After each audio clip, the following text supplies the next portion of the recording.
दोस्तों मैं रजनीश आप सभी के आरके हिंदी एजुकेशन चैनल में हार्दिक स्वागत अभिनंदन करते हैं। इसी के साथ वेरी वेरी गुड मॉर्निंग दोस्तों, राम राम राधे राधे। देखिए दोस्तों, जो है कि कल हम आपसे बात किए थे मैथमेटिक्स के बारे में, और मैथमेटिक्स के सिलेबस बताने के बाद जो है कि आपको बताए थे एक नंबर सिस्टम के बारे में, और नंबर सिस्टम को आपको एक अच्छे तरीके से बेसिक से जो बेसिक नॉलेज होती है उसके बारे में आपको बताया था कि स्थानीय मान जातीय मान क्या होते हैं, उस पर कैसे कैसे क्वेश्चन पूछे जाते हैं, उसके बारे में आपको एक अच्छे तरीके से बताए थे। लेकिन अब उसको जो है कि मैथमेटिक्स को अब जो है कि अगला जो है कि आज पढ़ाएंगे नेक्स्ट क्लास आपको, जो है कि जो नंबर सिस्टम है उसमें 10 से लेके 15 दिन लग सकते हैं, और जो है कि उसमें आपको एकदम ज़ीरो से उठाए हैं और जो है कि हाई लेवल तक ले जाएंगे, ठीक है। और उसमें कोई दिक्कत परेशानी वाली बात नहीं आएगी, आपको हर प्रीवियस ईयर के क्वेश्चन आपको उसमें इंक्लूड कर दिए जाएंगे और अच्छे तरीके से बताए जाएंगे, ठीक है मेरे दोस्तों। आज जो है कि हम लोग बात करेंगे हिंदी के सिलेबस के बारे में, और हिंदी के सिलेबस को बताने के बाद आपको एक एक चीज़ एक अच्छे तरीके से बताया जाएगी, एक एक चैप्टर को निचोड़ करके उसके क्या क्या उसके अंदर जाए के एक बढ़िया तरीके से उसको बताया जाएगा। और एक भी कोई भी जो है कि चैप्टर समाप्त होगा तो कोई भी आप किताब उठाएंगे तो ऐसे लगाएंगे जैसे कि हवाई में बात कर रहे हैं, ठीक है, बहुत ही अच्छे तरीके से, ठीक है मेरे दोस्तों। चलिए बात करते हैं हिंदी के सिलेबस के बारे में। हिंदी के सिलेबस के बारे में आपसे अच्छे तरीके से बात करेंगे, फिर उसके बाद जो है कि कल से इसका टॉपिक भी चालू कर दिया जाएगा, ठीक है मेरे दोस्तों। देखिए हिंदी में जो पहला आता है वो आता है क्या, वर्णमाला। वर्णमाला आप लोग पढ़े होंगे कक्षा 8 में।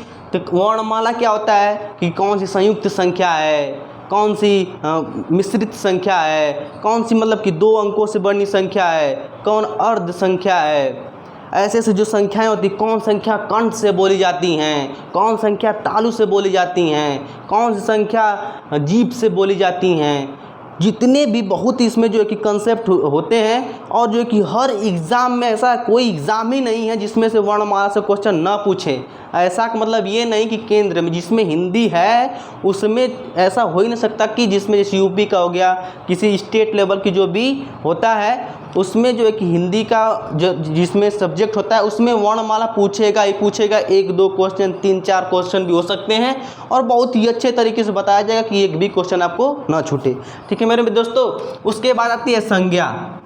संज्ञा आप लोग जानते हैं संज्ञा क्या होती है, नाउन। इंग्लिश में क्या करते हैं, नाउन। देखिए संज्ञा जो है कि इस हिंदी में इंग्लिश में 5 प्रकार की होती हैं, इसमें भी 5 प्रकार की होती हैं, लेकिन इसको 3 पार्ट में डिवाइड किया गया है, फिर उसके 2 पार्ट में डिवाइड कर दिए गए हैं। फिर उसके बाद आपको पता चलेगा संज्ञा जब पढ़ेंगे तो बताएंगे कुर्सी कौन सी संज्ञा है, वो चप्पल कौन सी संज्ञा है, ये टोपी कौन सी संज्ञा है, ये मार्कर कौन सी संज्ञा है, ये दीवार कौन सी संज्ञा है, वो हवा कौन सी संज्ञा है, प्यार कौन सी संज्ञा है, मोहब्बत कौन सी संज्ञा है। ये हर चीज़ आपको एक अच्छे तरीके से बताए जाएंगे कि क्या क्या कौन कौन सी संज्ञा होती हैं, और जो है कि आप एकदम बहुत ही अच्छे तरीके से बताएंगे कि आपको एक अच्छे वे में समझ में आएगा और इसमें कोई भी दिक्कत आपको नहीं होगी, ठीक है मेरे दोस्तों। और उसके बाद आता है क्या, सर्वनाम। उसके बाद क्या आता है, सर्वनाम। सर्वनाम 6 प्रकार के होते हैं, जैसे पुरुषवाचक सर्वनाम। उसमें कौन कौन से पुरुषवाचक के भी सर्वनाम भी 3 पार्ट होते हैं, उत्तम, मध्यम और अन्य पुरुष। तो इसमें जो है कि 5-6 प्रकार होते हैं, जैसे 2 या 3 क्लास लग सकते हैं इन दोनों में। इसमें 1 क्लास 2 क्लास का लग सकता है, लेकिन एक आपको बीच में कुछ भी नहीं छोड़ा जाएगा, जो भी पढ़ाया जाएगा बढ़िया से पढ़ाया जाएगा, ठीक है मेरे दोस्तों, एक अच्छे वे में पढ़ाया जाएगा। फिर उसके बाद जो है कि आती है विशेषण। विशेषण क्या होता है, विशेषण क्या होता है, विशेषण आप लोग जानते हैं कि दुख क्या है, एक विशेषण है। प्यार क्या है, विशेषण है। नीला, पीला, काला, ये सब क्या है, विशेषण है। मतलब कि जो किसी नाउन के यानी संज्ञा या सर्वनाम का जो विशेषता बताती है उसी को ही विशेषण कहते हैं। गाय काली है, गाय की विशेषता क्या बताती है, काली, तो काली क्या है, विशेषण है। वह रोज नहाता है, वह काला है। मैं खाना खाता हूँ, मुझे बहुत दुख है, मुझे बहुत दुख है, क्या है दुख, दुख क्या है विशेषण है। मतलब बहुत प्रकार के विशेषण होते हैं, 4 प्रकार के विशेषण होते हैं, उसके बारे में आपको एक अच्छे तरीके से बताया जाएगा। फिर उसके बाद आता है विशेष से विशेषण। जैसे विशेष से मतलब क्या होता है, संज्ञा ही होती है विशेष से। विशेष से क्या होती है, संज्ञा। तो संज्ञा को विशेषण में कैसे परिवर्तित किया जाता है उसी के बारे में ये क्या है, चैप्टर है। फिर उसके बाद क्रिया देखेंगे, उसके बारे में। क्रिया देखिए जो है कि मुख्य बहुत प्रकार की होती है, मुख्यतः 2 प्रकार की, और जो है कि इसमें 6-7 जो है कि क्रियाएँ प्रकार होती हैं, प्रणार्थक क्रिया, सार्थक क्रिया, निरर्थक क्रिया, जो कि बहुत प्रकार की क्रियाएँ होती हैं। लेकिन आपको हर एक भी चीज़ नहीं छोड़ा जाएगा, जैसे कि आप लोग जानते हैं पहले से, और जो कि एक अच्छे प्रॉपर वे में बताया जाएगा।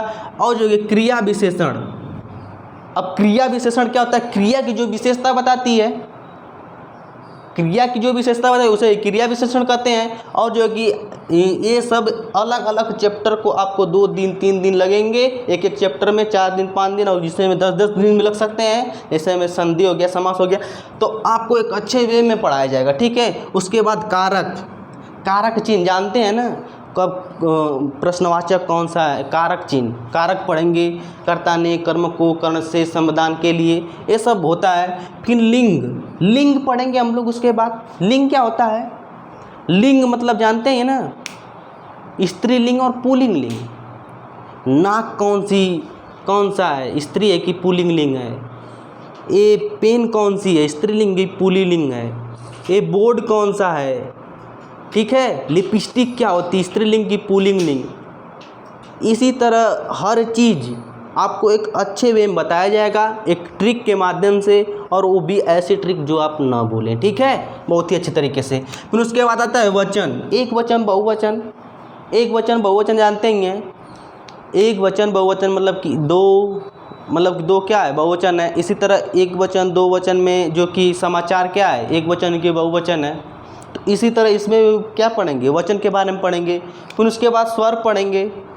स्वर आप लोग जानते ही हैं, स्वर क्या होता है, स्वर मतलब कि उसमें ये भी 3 प्रकार, प्लुप्त स्वर, दीर्घ स्वर, जो कि जितने भी 2-3 प्रकार के होते हैं, इसको एक अच्छे तरीके से आपको बताएंगे और एक अच्छे वे में बताया जाएगा जब इसका टॉपिक चलेगा। तो इस तरह व्यंजन होता है, व्यंजन को भी एक अच्छे तरीके से पढ़ेंगे। और हर चैप्टर को आपको अलग अलग करके बता रहे हैं कि किसी में कोई दिक्कत ना हो। ये नहीं कि वर्णमाला में भी स्वर पढ़ा दिए, व्यंजन पढ़ा दिए, ये नहीं, ये अलग पढ़ाएंगे, ये अलग पढ़ाएंगे, ये अलग पढ़ाएंगे, ठीक है। इसमें कोई भी डाउट नहीं रहेगा, एक अच्छे वे में बताया जाएगा, ठीक है। फिर उसके बाद देखिए ये संधि आप लोग जानते हैं कि बहुत ही इम्पोर्टेंट हो जाती है, और किसी भी एग्ज़ाम में इसका बहुत बड़ा रोल होता है संधि समास का, और एक अच्छा रोल होता है, ठीक है। तो संधि भी बहुत ही अच्छे तरीके से पढ़ेंगे, कोई डाउट कोई परेशानी नहीं होगी, ठीक है मेरे दोस्तों। फिर उसके बाद समास पढ़ेंगे। समास क्या होता है, कैसे होते हैं, कितने प्रकार के होते हैं, कैसे कैसे क्वेश्चन आते हैं, प्रीवियस में कैसे क्वेश्चन आए हैं, उस सब के हर चैप्टर के बारे में। ये नहीं कि टॉपिक करवा के उड़ जाएंगे, और बताएंगे कि हर चैप्टर में, हर परीक्षा में कैसे कैसे इस टॉपिक से क्वेश्चन आ रहे हैं, उसके बारे में भी डिस्कस किया जाएगा, ठीक है मेरे दोस्तों। फिर उसके बाद रस पढ़ेंगे। उसके बाद क्या पढ़ेंगे, रस पढ़ेंगे, ठीक है। रस पढ़ने के बाद आपको बहुत ही आनंद आएगा। जब आप रस पीते हैं तो क्या होता है, बहुत ही आनंद मिलता है। इसी तरह रस को जब पढ़ेंगे तो बहुत ही आनंद में खो जाएंगे, और जो है कि बहुत ही अच्छी तरीके से इसको बताया जाएगा। छंद भी आपको एक जानते ही हैं कि छंद भी एक चैप्टर है, और बहुत ही अच्छे तरीके से इसको बताया जाएगा। एक हनुमान जी का क्या होता है, हनुमान चालीसा के माध्यम से रस छंद को बताएंगे कि कैसे कैसे उसमें कब रोला होता है, क्या क्या होता है, कब चौपाई होता है, कब, मतलब हर चीज़ आपको एक बहुत ही डिटेल्स में बताने की पूरी प्रयास की जाएगी मेरे दोस्तों। फिर उसके बाद आता है अलंकार। अलंकार ही बहुत ही बड़ा चैप्टर हो जाता है, और बहुत बड़ा चैप्टर आपको एक ट्रिक वे में बताया जाएगा, एक अच्छे तरीके से बताया जाएगा, इसको अच्छे तरीके से ध्यान दीजिएगा। फिर उसके बाद काल आता है। काल सबका आता है, काल सबका आता है, और काल हम लोग पढ़ेंगे भी। कौन भविष्य काल है, कौन वर्तमान काल में है। हम जो बोल रहे हैं वर्तमान काल में हैं, अकल जो बोले थे भविष्य वो क्या थे, पास्ट में था और जब जो आगे पढ़ाएंगे वो क्या हो जाएगा, भविष्य का। इसी तरह एक इसमें भी बहुत मतलब कि उसके 3 पार्ट के भी 4 पार्ट हो जाते हैं और एक अच्छे तरीके से हो जाता है, ठीक है।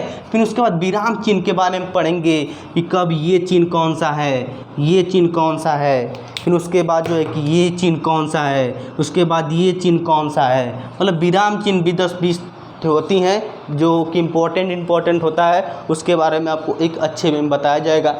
ये रही कि इस तरह बढ़िया तरीके से उसकी परिभाषा के साथ। फिर उसके बाद वर्तनी शुद्ध के बारे में जैसे शक्ति बोल देगा, शक्ति शक्ति शक्ति लिख देगा। फिर उसके बाद परीक्षा परीक्षा परीक्षा लिख देगा, दुर्योधन दुर्योधन दुर्योधन लिख देगा। उस तरह उसमें शुद्ध मतलब 4 ठो, इधर कभी बड़ी की मात्रा तो कभी छोटी की मात्रा दे देगा 4 ठो ऑप्शन में। आपसे पूछेगा कि इसमें से शुद्ध कौन सा लिखा गया है, आप बताएंगे कि उसमें शुद्ध ये लिखा गया है। छत्रपति कैसे लिखा जाता है, फिर उसके बाद हर चीज़ आपको एक अच्छे तरीके से बताया जाएगा अच्छे क्वेश्चन के साथ, ठीक है मेरे दोस्तों। फिर उसके बाद आपको उपसर्ग जानते ही हैं, उपसर्ग क्या होता है, किसी वर्ड के पहले लगता है और इसको बताएंगे प्रति हो गया, अ हो गया, का हो गया, ये सब क्या होते हैं, उपसर्ग होते हैं जो कि आगे लगते हैं। और प्रत्यय मतलब जानते ही ये पीछे लग जाते हैं। फिर उसके बाद अव्यय पढ़ेंगे हम लोग। अव्यय भी 4 प्रकार के होते हैं जो ज़्यादा लोग पढ़ाते हैं, लेकिन आपको एक अच्छे वे में बताया जाएगा, ठीक है मेरे दोस्तों। फिर उसके बाद तत्सम तद्भव के बारे में बताया जाएगा एक ट्रिक के माध्यम से, और जो है कि बहुत ही ऐसी ट्रिक बताया जाएगी जिसमें 7-8 200-400 उसी तरह ट्रिक पर ही जो है कि खेल जाएंगे और ऑप्शन से ऐसे उड़ा कर फेंक देंगे, ठीक है। फिर उसके बाद जो है कि शब्द भेद आता है। शब्द भेद में ही आपको ये संज्ञा सर्वनाम विशेषण ये सब इसी में आपको शब्द भेद में मिलेगा। फिर वाक्य भेद में आपको मिलेगा, क्रिया और या सब कुछ मिलेगी, एक अच्छे तरीके से मिलेगी। फिर हिंदी भाषा को उसके बाद परिचय पे आ जाएंगे, क्या कि हिंदी का उद्भव कैसे हुआ, कैसे हिंदी का विकास हुआ, क्या क्या हुआ, कैसे कैसे इसके बारे में आपको बताएंगे कि कौन आया था, कौन हिंद बोला था, कौन हिंदवी बोला था, कब इसका नाम रखा गया, कब कैसे कैसे इसका नाम रखा गया। फिर उसके बाद हिंदी भाषा का विकास कैसे कैसे हुआ, कि कब हिंदी भाषा अपभ्रंश लिपि में आई, कब ब्राह्मी लिपि में आई, कैसे कैसे उसका जो है कि विकास प्रारंभ हुआ, कब जैसे कि 2500 साल के बाद हमारी हिंदी कैसे आई, ठीक है। फिर उसके बाद संविधान में हिंदी का मतलब समझते हैं जो अनुच्छेद 343 से 351 तक, जिसमें संविधान में जो भाग 12 में 8 में जो चर्चा की गई है उसके बारे में आपको बताएंगे कि आखिर संविधान में लिखा गया है कि हमारे देश की राजभाषा हिंदी होगी। फिर उसमें बताया गया है कि कब इंग्लिश की मान्यता दी गई, कब इंग्लिश को मान्यता नहीं दी गई, कब राजभाषा घोषित किया गया, कब राष्ट्रभाषा से हटा दिया गया। इसके बारे में आपको बताएंगे कि कब हिंदी दिवस मनाया जाता है, कब नहीं मनाया जाता, आखिर क्यों मनाया जाता है, इसके बारे में आपको हर चीज़ बताया जाएगा, ठीक है। फिर उसके बाद संविधान में हिंदी हो गया। फिर उसके बाद बोली पढ़ेंगे कि राजस्थान की बोली क्या है, भोजपुरी में कौन कौन सी बोली आती है, फिर उसके बघेली में कौन कौन मतलब बोली ही है, इसके बारे में हर मतलब कि राज्य की बताई जाएगी कि कैसे कैसे क्या होता है। फिर उसके बाद लिपि के बारे में बताएंगे, लिपि क्या, ब्राह्मी लिपि, खरोष्ठी लिपि, हर जो लिपि होती हैं उसको एक अच्छे वे में आपको बताने का पूरा प्रयास किया जाएगा। उसके बाद पर्यायवाची शब्द आप लोग जानते ही हैं कि पर्यायवाची शब्द कैसे कैसे पढ़ेंगे, एक ट्रिक के माध्यम से पढ़ेंगे। विलोम शब्द भी एक ट्रिक के माध्यम से आपको रियल लाइफ से कि कभी आप भूले ही नहीं। फिर उसके बाद मुहावरा लोकोक्तिया के बारे में जानते हैं कि नाचना में अंगन में टेढ़ा, ऐसे ऐसे जो कि अच्छे तरीके से ऊँट के मुंह में जीरा, ये सब आपको लोकोक्तियों मुहावरे के अंतर्गत बताए जाएंगे। फिर उसके बाद आता है एकार्थी शब्द, एक अर्थ के अनेक होते हैं। फिर समानार्थी शब्द जिसके मतलब कि उसी जैसे अलग अलग जो है कि वो होते हैं। फिर उसके बाद रिक्त स्थान को भरना, जैसे कि आप मतलब एक पैराग्राफ दे देगा, बीच में डॉट डॉट दे देगा। थोड़ा देख लीजिए कि ये जो वीडियो चल रहा है कि नहीं चल रहा है, और उसके बाद हम लोग देखते हैं और बढ़िया तरीके से। फिर उसके बाद देखिए समानार्थी शब्द के बारे में पढ़ेंगे। समानार्थी शब्द अब हो गया है रिक्त स्थानों की पूर्ति के बारे में आपसे बात कर रहे थे, जैसे कि एक तो पैरा मतलब कि छोटा छोटा लाइन दे देगा, बीच में डॉट डॉट डॉट कर देगा, 4 ठो ऑप्शन दे देगा, उसमें पूछेगा बताइए कि इसमें कौन सी संख्या भरी जाएगी। फिर उसके बाद बताएं अशुद्धियाँ पूछी जाएंगी, एक ठो वाक्य दे देगा, फिर उसके वाक्य के बीच 4 ठो ऑप्शन दे देगा, जैसे वह जाता है, वह है जाता है, मतलब इस तरह करके जो है कि आप ऑप्शन दे देगा, उसमें पूछेगा कि कौन सा वाक्य सही है, वही अशुद्धियाँ होती हैं, ठीक है। और उसमें ये भी पूछ लेता है जो हम बताए थे कि शक्ति को कैसे लिखा जाएगा, उसको उसके भी अंदर आती है, उसके भी अंतर्गत आती है। फिर उसके बाद आता है अनेक शब्दों के लिए एक शब्द, अनेक शब्दों के लिए एक शब्द, जो जीता ना जा सके भी, जो हारा ना जा सके, मतलब कि अनेक शब्द रहेंगे, उसके लिए एक शब्द क्या उपयोग होगा, जीतने वाला, जो हमेशा जीतता हो, ऐसे ऐसे जो भी आते हैं वो अनेक शब्द के लिए एक शब्द आते हैं। पद्य और गद्य के बारे में जानते हैं, जो बड़ा बड़ा पैराग्राफ देता है, उसमें 4-5 तो क्वेश्चन देता है और उसमें पूछता है कि बताइए कि शीर्षक कौन थे, और उसी में से क्वेश्चन पूछ देता है। इस तरह इसमें पद्य गद्य में पूछते हैं, ठीक है। फिर उसके बाद सब कुछ पढ़ने के बाद पढ़ेंगे हम लोग साहित्य, और साहित्य की बहुत ही अच्छी तरीके से जल्दी जो कि हर पेपर में, हर जो है कि पेपर में आते रहते हैं और हमेशा आते ही हैं। जैसे रचनाएं पूछ देंगे कि प्रेमचंद की क्या होगी, राजेंद्र प्रसाद की क्या है। फिर उसी तरह उपन्यास भी पूछ देगा कि इनकी क्या उपन्यास है। फिर द्विवेदी जी के क्या उपन्यास हैं। फिर उसके बाद नाटक पढ़ेंगे, क्या पढ़ेंगे उसके बाद, नाटक पढ़ेंगे, किनके कौन कौन से नाटक हैं। फिर ये भी पढ़ेंगे कि कौन कौन किसकी पुस्तकें हैं। फिर इसमें भाषा भी पढ़ेंगे कि भाषा का कैसे विकास हुआ, कैसे क्या क्या हुआ, ठीक है मेरे दोस्तों। इसी के साथ जो है कि इतना जो चैप्टर है 41-45, इसी के साथ ये जो कि चैप्टर जैसे ही पढ़ेंगे उस तरह का कॉन्फिडेंस इतना हाई लेवल हो जाएगा जैसे कि भाई साहब हिंदी का कोई टेंशन ही नहीं हुआ। आपको इस तरह से बताया जाएगा और क्वेश्चन भी कराया जाएगा कि आपको कोई इसमें दिक्कत परेशानी आने वाली नहीं है। आप एक अच्छे वे में, प्रॉपर वे में पढ़ेंगे और जो भी हम पढ़ाएंगे बस उसको ही रिवीजन करेंगे। और रिवीजन करने के बाद जैसे ही 1-2 बार रिवीजन कर लेते हैं तो कोई भी किताब उठाएंगे आपको एक अच्छे उसको 90% 95% आप कर जाएंगे, वो भी बहुत ही आसानी तरीके से, ठीक है मेरे दोस्तों। आपको हिंदी में पूरा नंबर ले आने की जिम्मेदारी मेरी है और एक अच्छे तरीके से पढ़ाया जाएगा, ठीक है, जैसा कि आप लोग जानते हैं। और जो है कि मेरा चैनल है कि आरके हिंद एजुकेशन चैनल, इसे लाइक, सब्सक्राइब एंड शेयर कीजिएगा मेरे दोस्तों, और बहुत ही अच्छे तरीके से बताइएगा कि कैसे कैसे इसमें पढ़ाया जाएगा और अच्छे तरीके से पढ़ाया जाएगा, ठीक है मेरे दोस्तों। और इसी के साथ जो है कि थैंक यू और जो है कि वेरी जय हिंद, जय भारत दोस्तों, जय हिंद।